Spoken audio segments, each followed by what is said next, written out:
Okay, so I wanted to paint this wall, so first off I removed all the stuff, washed it, got a haircut while it was drying, and then I painted it. And then I installed some shelves I didn't like. I'm not sure I really like those. You should finish one of the projects you've already started. You know, that's probably not a bad idea, mate.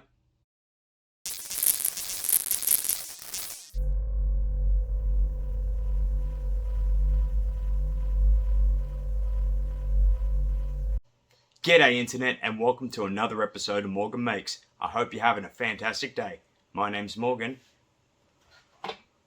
And say hello to my little friend. This is the Replica portal gun. We just finished making it. It's been sitting as an unfinished project for far too long. I'm so happy it's finally complete. It was such a tough build.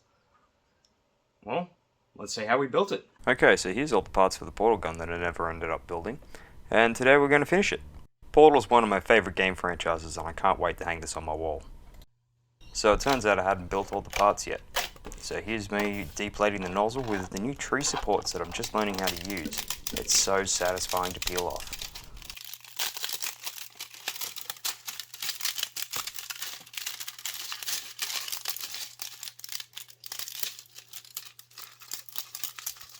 The tree supports use far less material than typical supports and in my opinion do a far better job of it. It's still a little bit lumpy in places, but I can get that out with sandpaper later. Okay, now we have to glue the remaining pieces together. We've got to put some glue on each side, wait till it's a little bit tacky, and then stick them together and position carefully.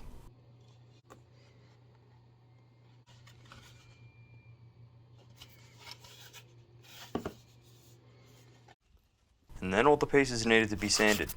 This took forever. So much sanding had to be done.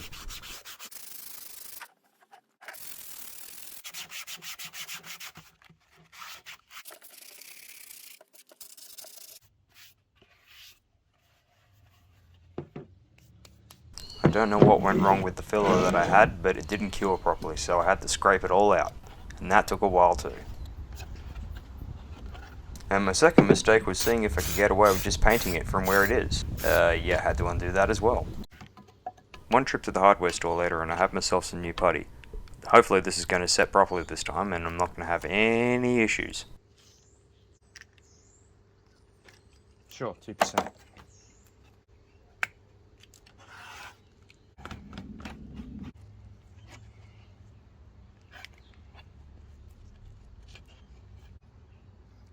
Do the insides just to see if this stuff actually works this time.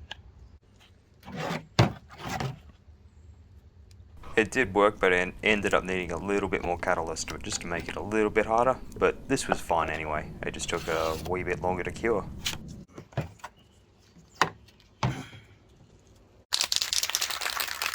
Then it was time to paint the grey bits black using a cheap spray can, so we just have to work in nice small bursts, nice thin coats. Just walking around it until it's all completely black.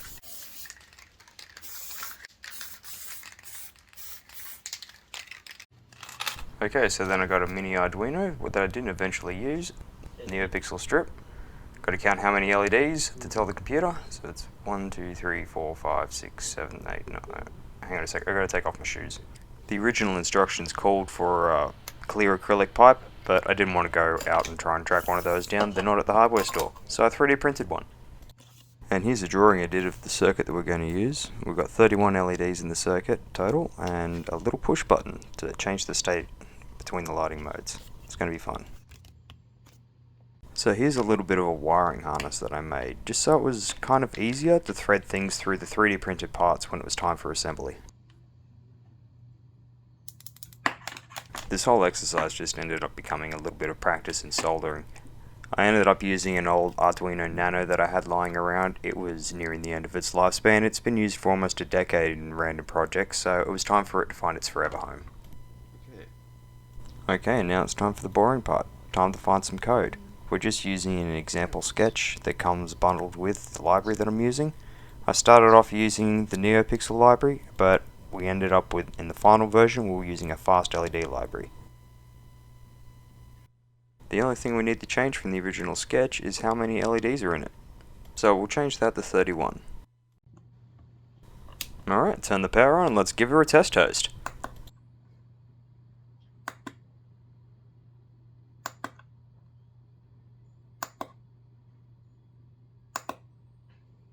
It's very satisfying to see that work the first time. Yes, the first time. Sure. And then to try and test it in the dark and it's just too bright for the camera. Trust me when I tell you it looks really cool. Okay, so this is the fast LED library sketch that I ended up using. I had to change it around a little bit, but it was from an old sketch. I have no idea where I got the original.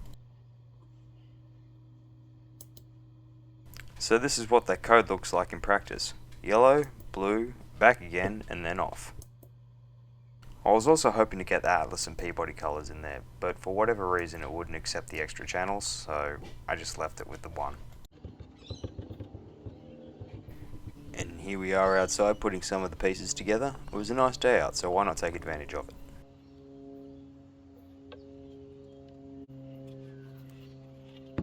I'll let the glue set with sitting upright in the box like that.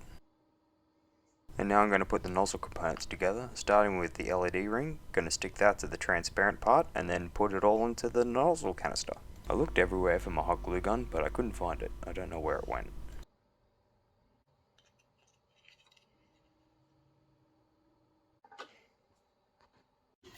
The next challenge I faced was threading all the electronics through the 3D printed parts, and it took a long time to actually get it to sit right. Oh, it was frustrating. Next it was time to glue the 3D printed transparencies in. I'd done these in vase mode, which I hadn't used before, and I was really pleased with the results on these. That's a single unbroken line all the way up. It's very cool. And then we put the cap on there like that, and the main body is done. Oh, that looks good. I was very pleased with the results of the third round of filler. We sanded it back and it's smooth as. So we're just going to go ahead with a good can of high gloss white and give it that automotive sheen that the portal gun's so known for. I gave the main body a decent dry brush with Citadel lead belcher, just to bring out some distinction in the main parts. Then I gave it a quick once over with some clear coat to seal it all in and make sure it doesn't go anywhere. So I 3D printed and assembled the last pieces of the fingers, but some of them failed, so I had to wait on them, and they were the last pieces I was waiting on to finish this build. I screwed the button onto the back and fit all the electronics inside, then it was time to put it all together.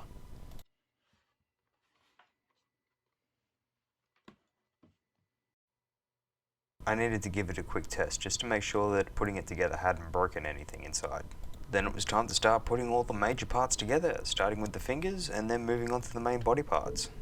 I really should have done it the other way around.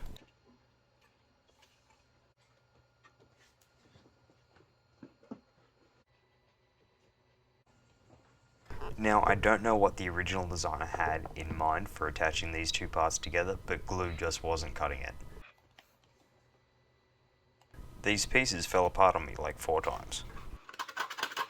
And I got super glue on the model, which I then had to go back and fix. Ugh. So I then resorted to gluing washers and magnets to each half, and then just having magnetism hold them together.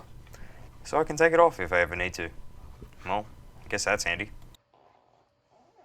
Down to the last few final details while I'm waiting for those last pieces to print. This is the cable holders, and we're just going to use some armature wire to simulate the signal cables that go out to the individual fingers. I'll post the Thingiverse link in the description below if you're a masochist too and want to follow along at home. And would you look at that beauty, she's finally ready. This was a triumph. I'm making a note here, huge success. It's hard to overstate my satisfaction. Thanks for sticking around to the end of the video. I hope you had as much fun watching it as I had fun building. I mean, it was a real pain in some places, very frustrating sometimes, but we got it done and it looks great. It's not as good as it could have been, but then what is? I'm happy with the end result anyway. It's going to look great on the wall. Anyway, until next time, I'm Morgan. Like and subscribe if you've liked the video, and take it easy guys. I'll see you next time. Cheers.